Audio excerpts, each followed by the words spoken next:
Good morning, guys. Just come to say hello to the nosy part of lamppost. Hello. Hello, my name is Rosebush. Yes. Oh, they haven't put anything in it yet, I don't think. Look, it's empty. Look, they got all these little keys and everything else to get into it. Hey ho. Anyway, I've still got my boots on at the moment. I've just arrived at the park. I'm going to go over to where Georgina is and take off my boots, but as you can see, the ground has got a very light frost on it, which would be lovely to walk on, but we're going to go over here first. Can you see the frost?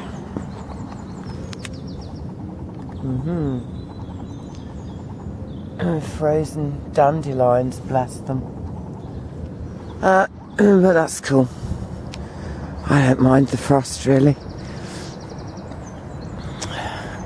And have I even done the time? I don't know what I'm doing anymore. Let's have a look at the time. It is 6:34 and it's Thursday today. I can hear this kind of crunching beneath my feet. Bless, you'd think to yourself, how are those dandelions ever going to recover? But you know what, they're amazing, and they do.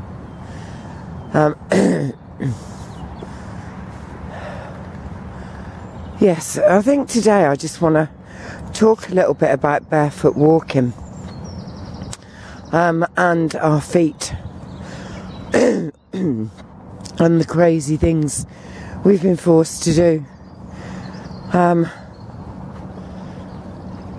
You know, I was watching some videos yesterday, and one of them was about a tribe of people in somewhere around Mexico, but you know, it must be it's in this place that has like 6 canyons that are deeper than the Grand Canyon, or the same size or something.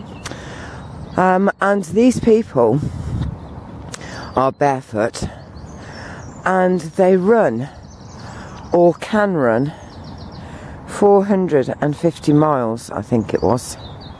6 times the marathon, anyway, for those of you who want to do the maths. It took 2 days non-stop. Superhuman feat, literally. Play on words. And they have been studying these people, some of the top athletes, because you know, when we do the Olympic game, oh God, she just rolled in something again. Honey, come on. When we do the Olympic Games,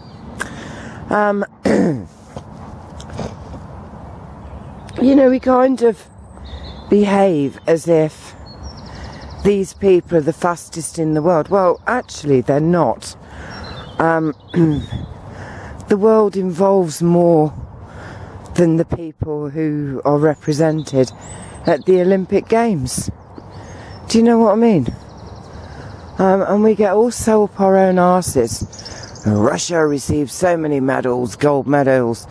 You know, America, China, we have all of them because it kind of reinforces their just a lovely sound of the robin somewhere.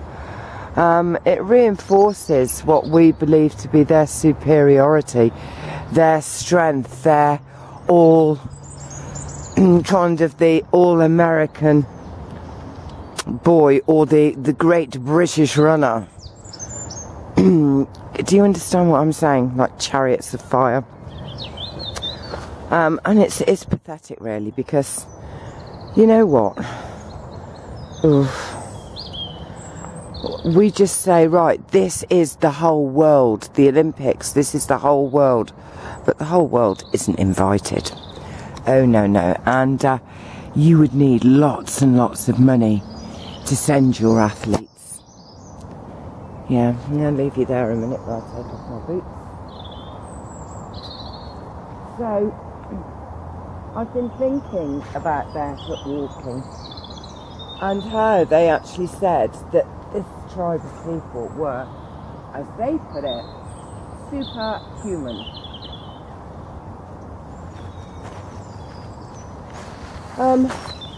Because I'd like to put together a playlist on barefoot walking so that people can kind of go and have a look at it.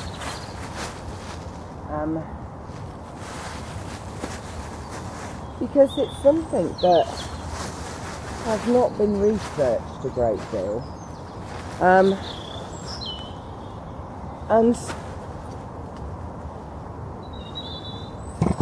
I hope you enjoyed the bird, maybe you even saw it. Yeah, it's something that hasn't been researched too much. But here we go. Yes, this ground is very cold. Very cold. It's strange living in England at the moment. And sunrise this morning was at 7 minutes past 5. So it's not safe to sun gaze at the moment. But the wonderful thing is about your feet, as we walk on this ground, the sun has actually already bathed it in a beautiful hormone D. So as we are walking barefoot on the ground, we are drawing this up into our being, along with the negative electrons, which will actually really chill out our free radicals, which are the things that can cause untold damage in the body. But barefoot walking. Now, when you jump, I want you to think about jumping. I want you to try and jump with your heels first. Right, so imagine you're standing like this, and I want you to try and jump from this position. So, you know, jump and land on your heels. It's not an easy thing to do. Everything is ball of the foot. Yes, indeed. Now, this is the bread put out by that very kind man who comes. And of course, you're not allowed to do it because of the rats that infest everywhere. And yeah, it doesn't matter when I come, I never see rats eating it. No siree. I'd love them to show me a rat eating it. Anyway, it's all ball of the foot. And when you are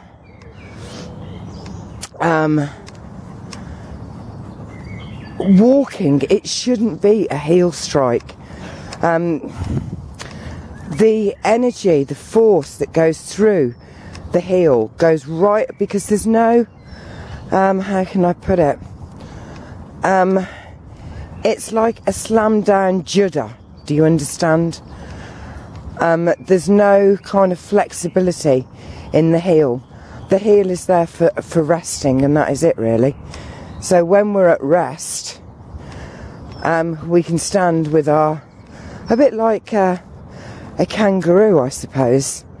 You know, when you see a kangaroo, it's kind of hopping along, and then when it rests, it will actually put the whole of its foot, including right up to its ankle, flat on the floor. Well, that's what we do. And I have talked about this before. You look at any animal, think of a horse's leg. A horse has its hoof, which unfortunately we, you know, kind of stick metal on and nails through and everything, but hey ho. But its fetlock is raised up a bit, you know, because the horse, it's like a counterbalance. That's all I can, it's for resting and a counterbalance.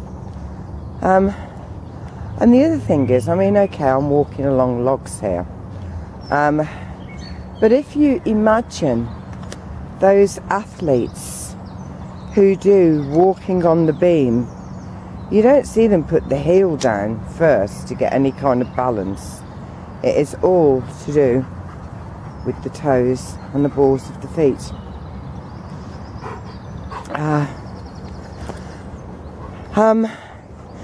If you think about a boxer, you know, Muhammad Ali, for example, Cassius Clay, Muhammad Ali,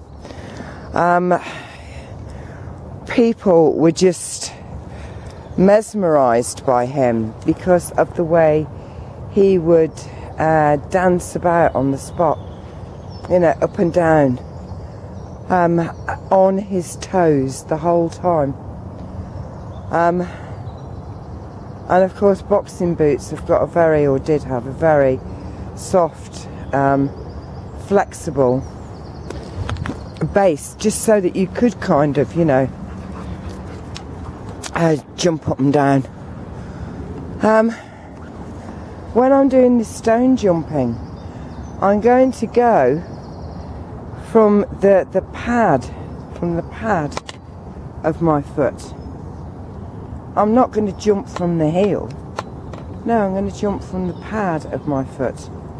So it's, I've got a bag on my shoulder here with my boots in, and and then he's going to walk underneath, so off we go.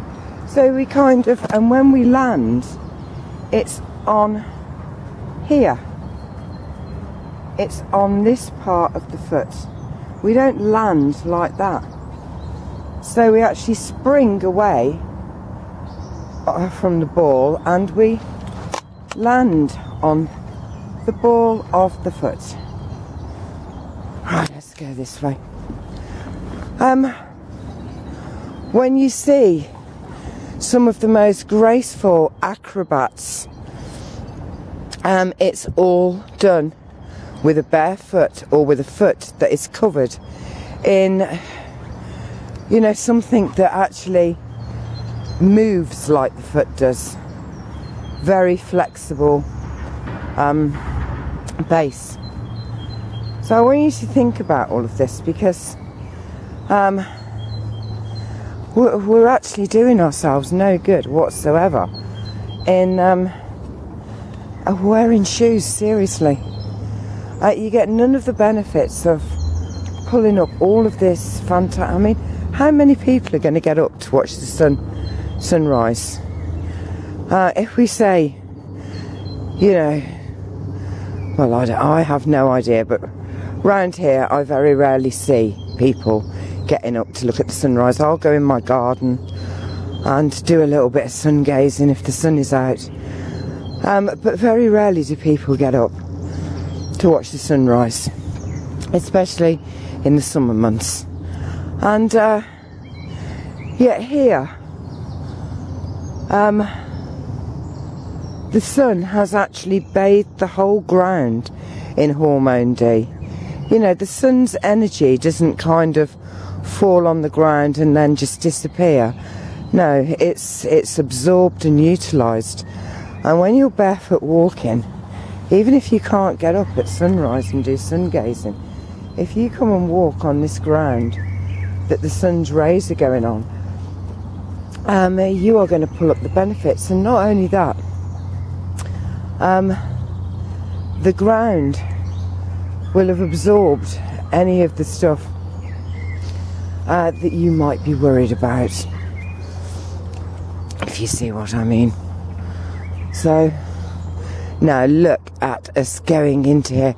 Can't you imagine? This is nature's isle. It is just beautiful. I just love it. It just grows here so well. Anyway, so, and it's, the toes have an incredibly important job to do. And for most of us, our toes will lay, you know, kind of covered by socks where all the toes are kind of pushed together, and then they'll be put into a shoe or a slipper or something, and it just insulates that foot so that it's not going to get any stimulation whatsoever. And I want you to think of the importance of your hands. How important are your hands and fingers? And we think to ourselves, you know, that they are our sense of touch. Well, actually, you know, the whole body is a sense of touch everywhere. You know, I'm standing here now and I can feel my earlobes, and I can feel there's a very, very light breeze, and I can feel it dancing round my earlobes, and I'm aware of them, and they are picking up that sensation. And with your feet, your toes are exactly like your fingers, only on the foot there are more nerve endings than, well, nearly any other place in the body. I think there's just, you know, the sexual organs that might have more. And think what you'd do if there was no sense of feeling there. You know, I mean, these are incredibly important to your feet. They bring you so much information, and they actually allow you to walk silently. You know, I'm walking along here, and I don't suppose really you can hear my footfalls, but if I was to stop now and put my boots on, you would be able to. Oh, I love the way the sun's coming through there. Beautiful, isn't it? And we used to be the kind of hunters that we would have been once upon a time, was something called persistent hunters. And what this is you will run. Oh, that bird crap just missed me. You will run after prey, and you will keep on making that. You will keep behind it at a steady pace, and the reason you do that is because you want the prey, whatever it is that you're you know, trying to capture for dinner, you want it to be at a gallop or a fast pace, because when it's doing that it can't pant. It has to keep taking breaths in to go. It has to pant, because otherwise that's how they sweat, which is the advantage we've got, because we actually sweat through our pores. Most animals don't do that. And what happens is, because they can't pant and release the heat from within that they're generating in this chase, they become exhausted, and we then, you know, just go along and pick them up. So we would have been persistent hunters, and that meant that you had to be able to go along at quite a steady lick, you know, to catch up with these other, well, your prey, really. Let me go this way, because there's another lady with some doggies. Come on, honey Abby.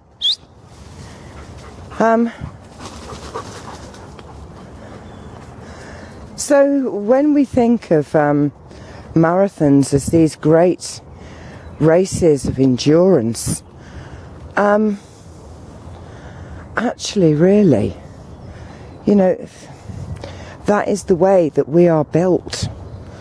Well, I know that there's different kinds of muscle. I mean, there's kind of your marathon standard, and then there's your people who can go off at a really fast sprint over a very short distance, and that would be, you know, to try and bring something down. But again, doing that in shoes with a heel strike, I mean, first of all, your prey would hear you. When you're walking barefoot, when you're walking barefoot, you are really operating quite silently. And there's something else so lovely about barefoot walking, and that is that you can there's a silence about it. Hang on, I've actually got something in my foot, so I need to do that. Yeah, there's a silence about it, a peacefulness. You can hear everything.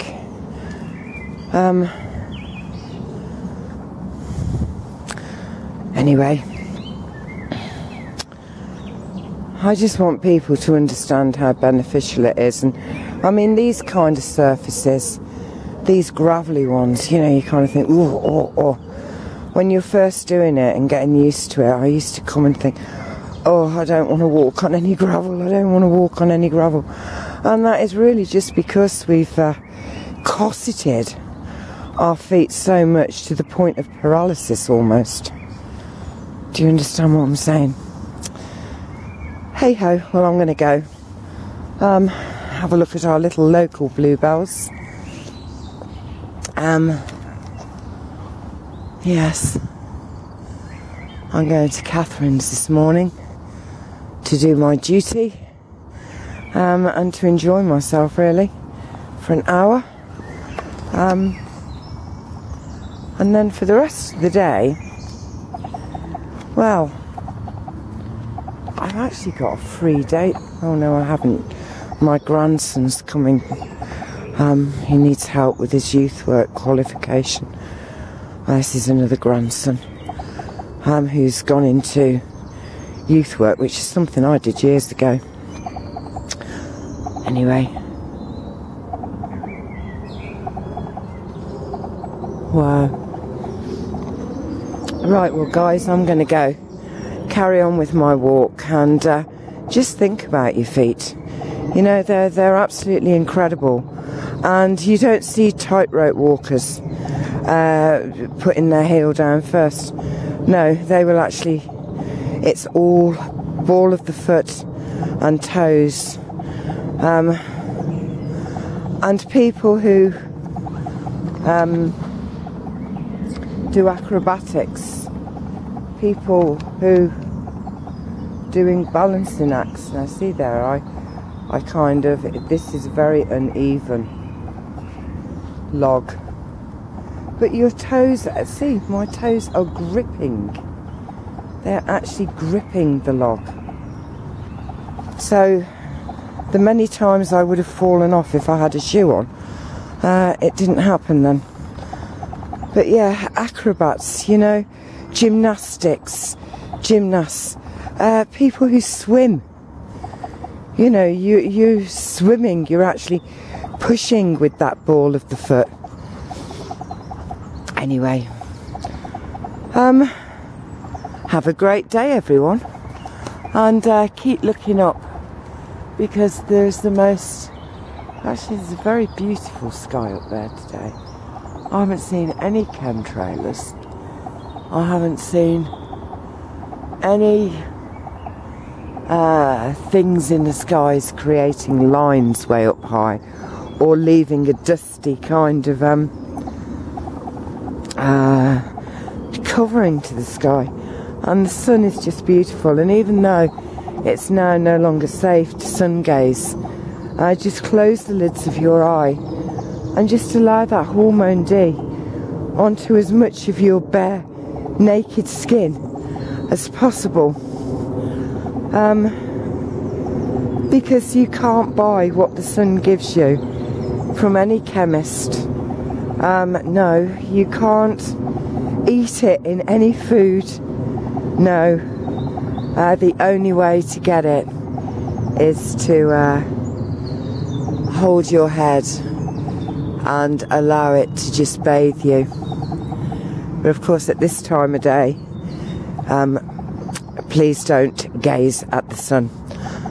It's 40 minutes after sunrise, 40 minutes prior to sunset.